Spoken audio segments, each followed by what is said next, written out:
प्रेरणा कथा। बांस जैसे बन जाओ। संत रमन्ना जी के बारे में शायद आपने कुछ पढ़ा या सुना जरूर होगा। संत जी अपने शिष्यों के साथ खूब भ्रमण करते थे और अलग अलग जगहों पर लोगों से मिलकर उनको ज्ञान की बातें बताते थे। एक बार वो अपने शिष्यों के साथ एक जंगल से होकर जा रहे थे। अचानक एक जगह पर उन्हें एक शिष्य का पांव फिसल गया और वो बहुत तेज़ी से नीचे की तरफ लुढ़कने लगा। अचानक उस गिर रहे शिष्य के हाथ में बांस का एक पौधा आ गया। उसने बांस के पौधे को मजबूती से पकड़ लिया और खाई में गिरने से बच गया। बांस धनुष की तरह तो मुड़ गया, लेकिन न तो वह जमीन से उखड़ा और ना ही टूटा। शिष्य बांस को मजबूती से पकड़कर लटका रहा। थोड़ी देर बाद संत रमन्ना भी वहीं पहुंचे और सहारा देकर शिष्य को ऊपर खींच लिया। दोनों अपने रास्ते पर आगे बढ़ चले। राह में संत रमन्ना ने पूछा, जान बचाने वाले बांस ने तुमसे कुछ कहा? तुमने सुना क्या?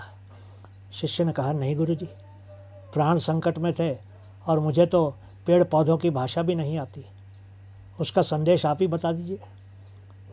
संत रमन्ना ने रास्ते में खड़े बांस के एक पौधे को खींचा और फिर छोड़ दिया।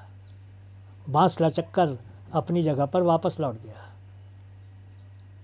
यह दिखाते हुए संत रमन्ना बोले, हमें बांस की इसी लचीलेपन की खूबी को अपनाना चाहिए।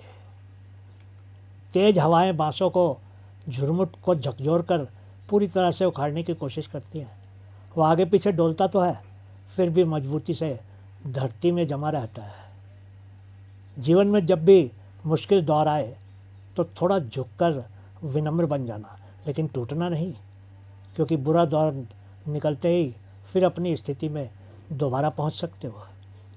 बांस न केवल हर तनाव को झेल जाता है, बल्कि यह उस तनाव को अपनी शक्ति भी बना लेता है और दुगनी गति से ऊपर उठता है।